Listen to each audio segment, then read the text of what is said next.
بسم اللہ الرحمن الرحیم۔ السلام علیکم دوستو، دنیا بھر کی خبروں میں آج آپ سنیں گے، لیکن اس سے پہلے اگر ہو سکے تو لائک اور سبسکرائب کا بٹن ضرور دبا لیں۔ شکریہ۔ نیٹو کا کہنا ہے کہ یوکرین کی جنگ روس اور یورپ کی جنگ بن جائے گی۔ نیٹو نے خدشہ ظاہر کیا ہے کہ یوکرین میں جنگ قابو سے باہر ہو سکتی ہے اور یہ روس اور نیٹو کے درمیان جنگ کی شکل اختیار کر سکتی ہے۔ مسئلہ کشمیر کے حل کے لیے OIC پاکستان بھارت مذاکرات کے لیے میدان میں کود گیا۔ اسلامی تعاون تنظیم OIC نے کہا ہے کہ ہم درینہ مسئلہ کشمیر کے حل کے لیے پاکستان اور بھارت کے درمیان بات چیت کا راستہ تلاش کرنے کے منصوبے پر کام کر رہے ہیں۔ پنجاب کابینہ میں شامل وزیر کرنل ہاشم ڈوگر نے کہا ہے کہ پرویز الہی نے اسمبلی تحلیل نہ کی تو PTI کے تمام اراکین استعفیٰ دے دیں گے۔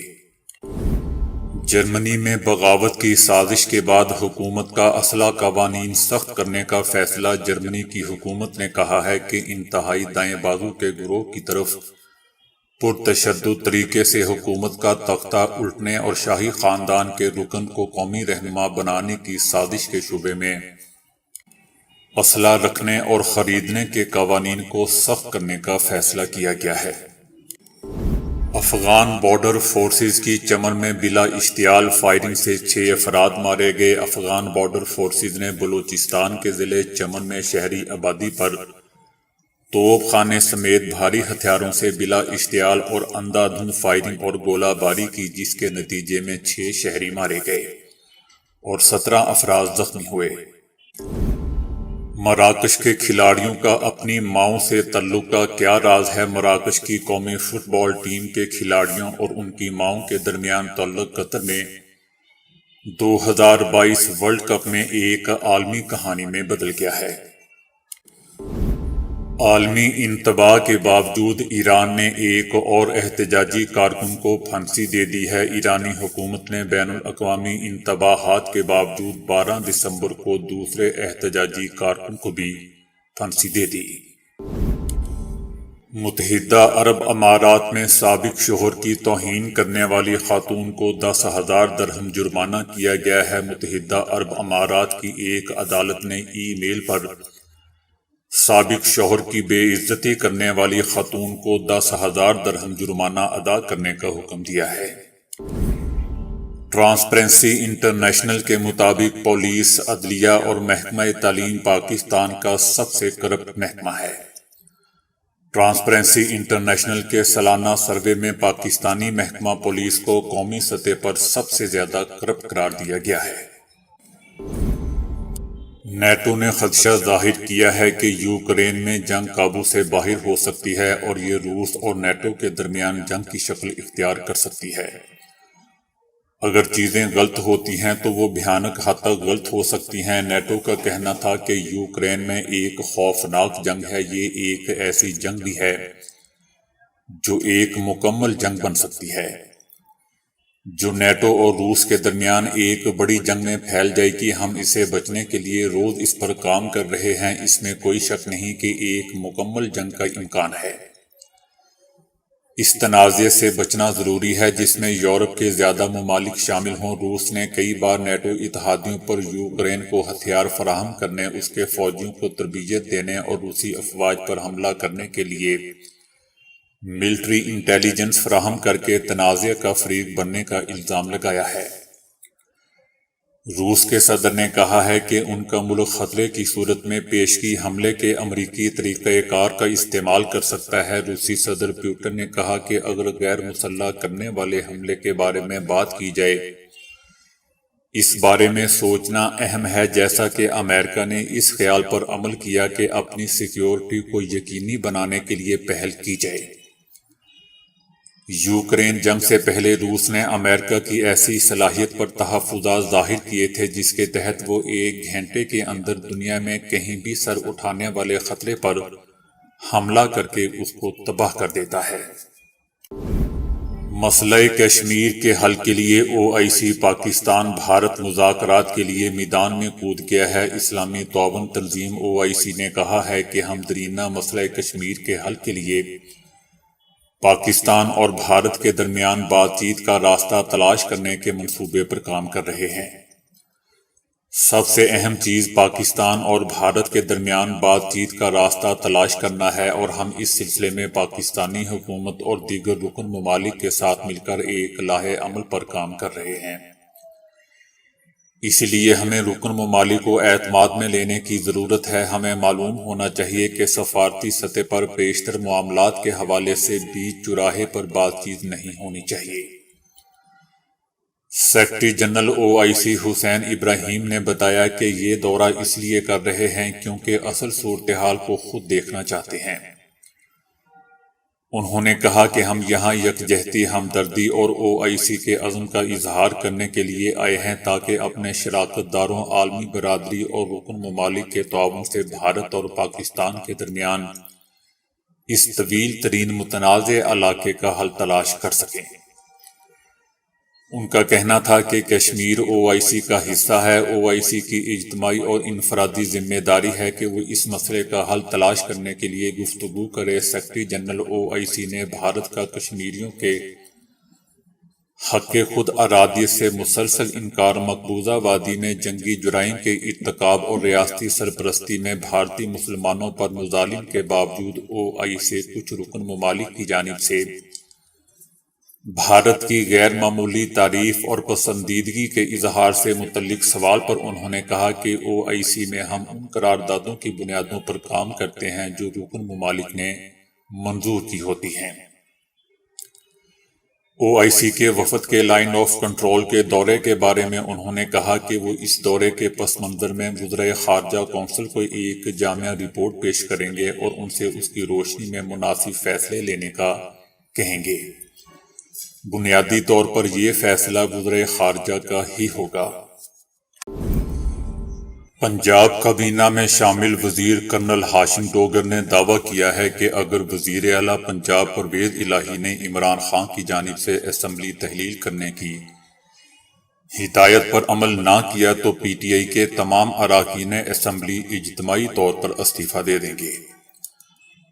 کرنل ہاشم ڈوگر نے ایک پریس کانفرنس کے دوران کہا کہ مجھے یقین ہے کہ عمران خان کی جانب سے ہدایت ملتے ہی وزیر اعلیٰ پنجاب پرویز الہی اسمبلی تحلیل کر دیں گے، اور اگر وہ عمران خان کی ہدایت پر عمل نہیں کرتے تو PTI کے تمام 178 ارکان صوبائی اسمبلی استعفیٰ دے دیں گے، جو پرویز الہی کی حکومت کے خاتمے کا باعث بنے گا۔ PDM کی جانب سے PTI اور مسلم لیگ کاف کے اتحاد میں دراڑیں ڈالنے کی کوشش کے حوالے سے انہوں نے کہا کہ تمام بھیڑ بکریاں پہلے ہی PTI چھوڑ چکی ہیں، اور اب 178 ارکان صوبائی اسمبلی میں ایک بھی گندا آنڈا نہیں بچا۔ کرنل ہاشم ڈوگر کا کہنا تھا کہ عمران خان کو چھوڑنے کے بارے میں اب صرف وہی سوچیں گے جو سیاسی میدان میں مزید نہیں رہنا چاہتے۔ انہوں نے دعویٰ کیا کہ مسلم لیگ کاف کے تمام 10 ارکان صوبائی اسمبلی وزیر اعلیٰ پرویز الہی کے ساتھ متحد کھڑے ہیں۔ انہوں نے دعویٰ کیا کہ اگر اسمبلی تحلیل کر دی گئی تو یہی اتحاد اگلے انتخابات جیت کر 3 ماہ کے اندر اندر اقتدار میں واپس آ جائے گا۔ جرمنی کی حکومت نے کہا ہے کہ انتہائی دائیں بازو کے گروہ کی طرف سے پرتشدد طریقے سے حکومت کا تختہ الٹنے اور شاہی خاندان کے سابق رکن کو قومی رہنما بنانے کی سازش کے شبے میں اسلحہ رکھنے اور خریدنے کے قوانین کو سخت کرنے کا فیصلہ کیا گیا ہے۔ جرمنی کے وزیر داخلہ نے خبردار کیا کہ دائیں بازو کی انتہا پسند تنظیم جرمنی کے لیے خطرہ ہے، جس کے بعد گزشتہ برس 2000 کے مقابلے میں لوگوں کی تعداد بڑھ کر 23,000 ہو چکی ہے۔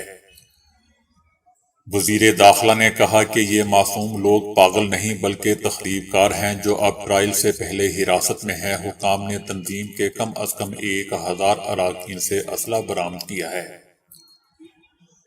یاد رہے دوستو کہ 7 دسمبر کو جرمنی حکومت نے پارلیمنٹ پر مبینہ حملے کی منصوبہ بندی اور حکومت گرانے کی سازش کے شبے میں دائیں بازو کے گروپ کے اراکین اور ریٹائرڈ فوجی اہلکاروں سمیت 25 افراد کو گرفتار کیا تھا۔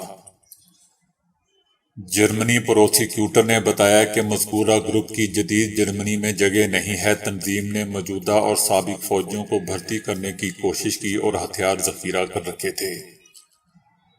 سازش کا منصوبہ جرمنی کے شاہی خاندان کے سابق رکن نے بنایا جو مستقبل کی ریاست کے سربراہ مقرر کیے گئے تھے۔ رپورٹ میں بتایا گیا کہ وہ رکن اپنے نام کے ساتھ شہزادہ کا لفظ استعمال کرتا ہے، جن کی مشرقی جرمنی کے کئی علاقوں میں حکومت رہی ہے۔ انہوں نے بتایا کہ گرفتار شخص نے روس کے نمائندے سے رابطہ کیا تھا جس کو گروپ اپنی نئی حکومت کے لیے مرکزی رابطہ تصور کرتے تھے، تاہم روسی نمائندے کی جانب سے کسی مثبت جواب کے شواہد موجود نہیں ہیں۔ افغان بارڈر فورسز نے بلوچستان کے ضلع چمن میں شہری آبادی پر توپ خانے سمیت بھاری ہتھیاروں سے بلا اشتعال اور اندھادھند فائرنگ اور گولہ باری کی، جس کے نتیجے میں 6 شہری مارے گئے اور 17 افراد زخمی ہوئے۔ پاکستان کی بارڈر فورسز نے بھی جارحیت کے خلاف مناسب جواب دیا، لیکن علاقے میں معصوم شہریوں کو نشانہ بنانے سے گریز کیا۔ ISPR کے مطابق پاکستان نے صورتحال کی سنگینی کو اجاگر کرنے کے لیے کابل میں افغان حکام سے بھی رابطہ کیا ہے اور مستقبل میں اس طرح کے کسی بھی واقعہ کو روکنے کے لیے سخت کارروائی کا مطالبہ کیا ہے۔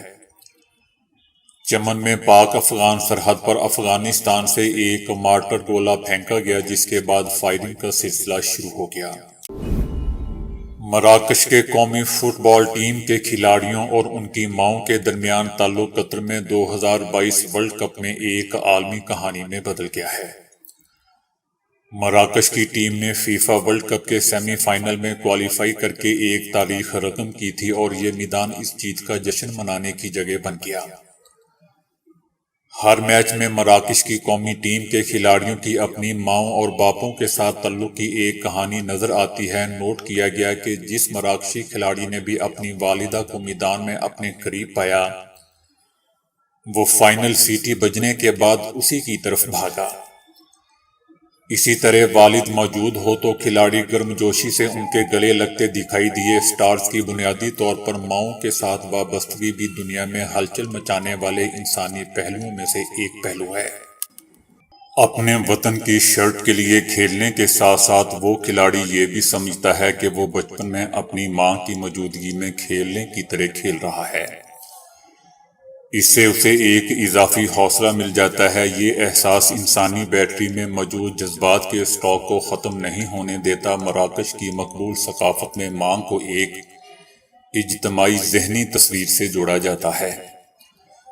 اس ثقافت میں ماں کا بہت احترام کیا جاتا ہے، اس کے ہاتھ کو چوما جاتا ہے، زندگی کے تمام پہلوؤں میں ماں کو ترجیح دی جاتی ہے۔ مراکشی ثقافت میں خواتین خاص طور پر ماؤں اور دادیوں پر تو جان نچھاور کی جاتی ہے۔ مراکشی کامیابیوں میں ان کی ماؤں کی تلخ جدوجہد بھی شامل ہے۔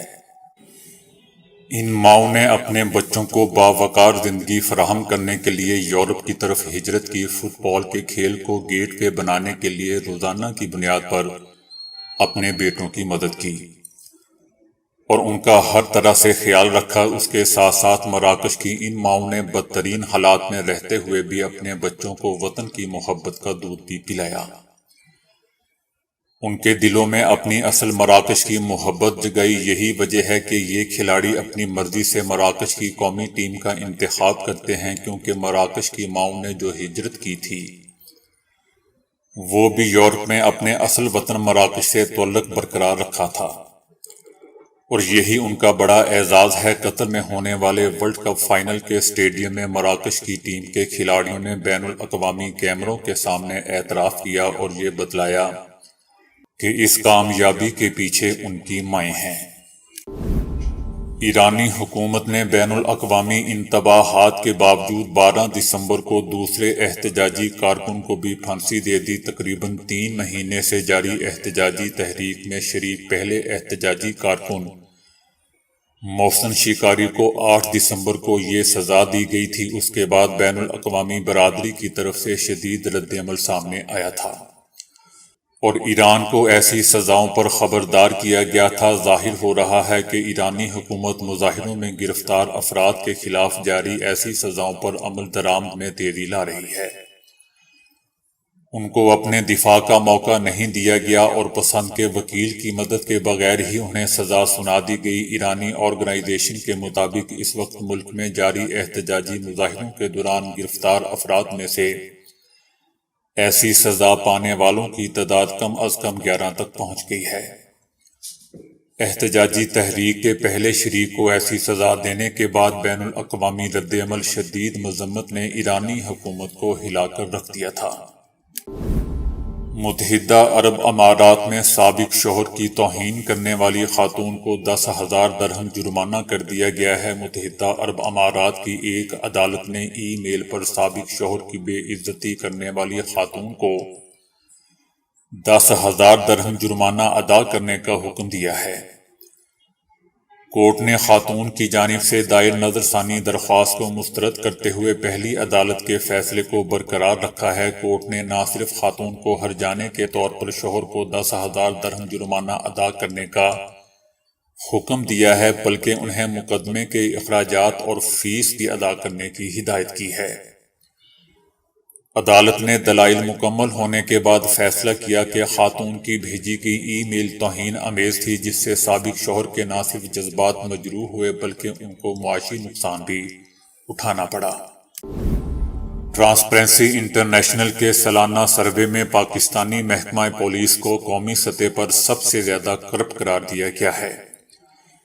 اس کے بعد ٹینڈرنگ، عدلیہ اور محکمہ تعلیم سمیت دیگر محکموں کا نمبر ہے۔ پہلے نمبر پر پولیس کو کرپٹ قرار دیا گیا ہے، جس کے بعد ٹینڈرنگ تیسرا نمبر، عدلیہ اور پھر محکمہ تعلیم چوتھے نمبر پر موجود ہے۔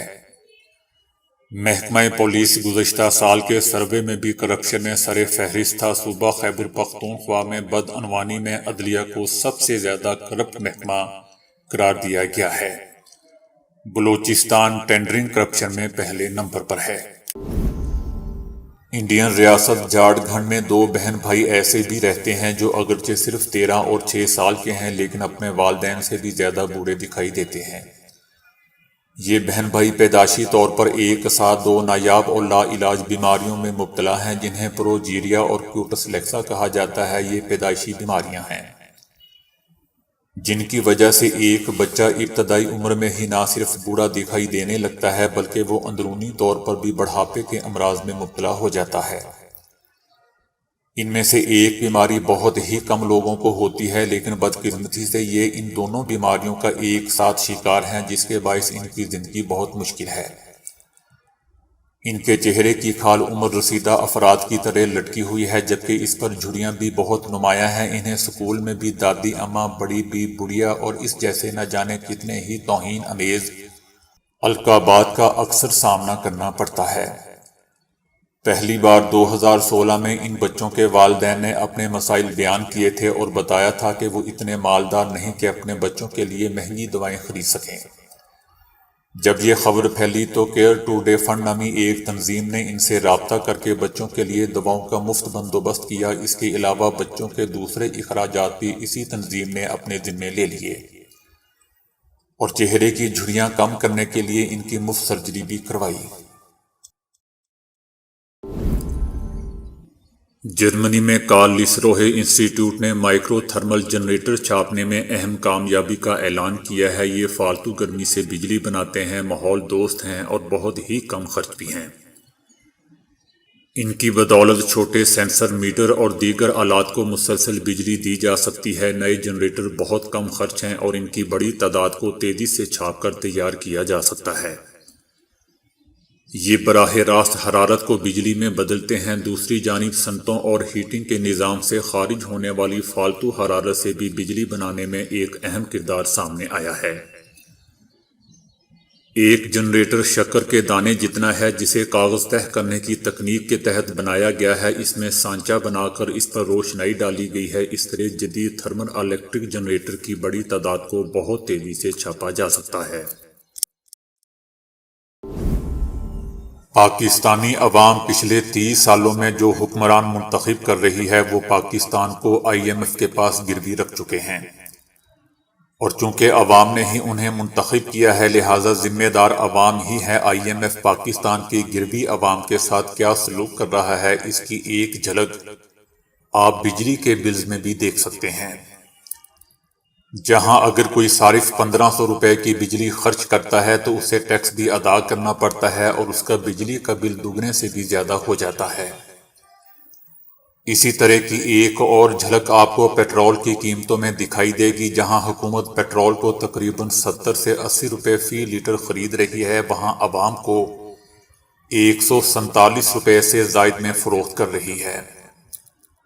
اور IMF کی یہ جھلک صرف پیٹرول اور بجلی کے بلوں تک محدود نہیں ہے، بلکہ روز بڑھتی ہوئی مہنگائی اور حکومت کی طرف سے عوام پر لاتعداد ٹیکسوں کا بوجھ بھی IMF کی شرائط میں شامل ہے۔ پاکستانی عوام جو بھی حکمران منتخب کرتی ہے، وہ جب بھی عوام کے نام پر IMF سے قرض لیتا ہے تو کبھی بھی اس قرض کی شرائط سے عوام کو مطلع نہیں کرنا پسند کرتا، کیونکہ وہ جانتا ہے کہ یہ قرض ایک ایسا پھندہ ہے جو کہ دھیرے دھیرے سخت ہوتا جائے گا، اور اگر اس پھندے کے متعلق عوام کو سچ سچ بتا دیا گیا تو عوام دوبارہ کبھی اسے ووٹ نہیں دے گی۔ بتانے کا دوستو مقصد یہ ہے کہ بتایا جائے کہ پاکستان کے مختلف حکمرانوں کے دور میں ہم پر کتنا قرض چڑھا ہے، تاکہ عوام اس قرض کو اتارنے کے لیے اپنی حکمت عملی تیار کر سکیں۔ اور اگر وہ ایسا نہیں کریں گے تو عنقریب ملک دیوالیہ ہو سکتا ہے۔ کسی ملک کے دیوالیہ ہونے کا مطلب بربادی ہے۔ دوسری جنگ عظیم میں جب برطانیہ دیوالیہ ہونے کے قریب آ چکا تھا تو کسی نے برطانیہ کے وزیر اعظم چرچل سے سوال کیا کہ کیا برطانیہ برباد ہو جائے گا؟ تو چرچل نے اس شخص کو جواب دیا اور کہا کہ اگر برطانیہ کی عدالتوں میں انصاف ہو رہا ہے تو برطانیہ کبھی برباد نہیں ہوگا۔ لیکن اگر یہی سوال آج پاکستان کے کسی حکمران سے کیا جائے تو اس کا کیا جواب آئے گا، آپ سمجھ سکتے ہیں۔ پاکستان اسٹیٹ بینک کی رپورٹ کے مطابق 2008 میں جب مشرف دور کا خاتمہ ہوا تو اس وقت ہر پاکستانی پر IMF کا قرض 36,000 روپے تھا۔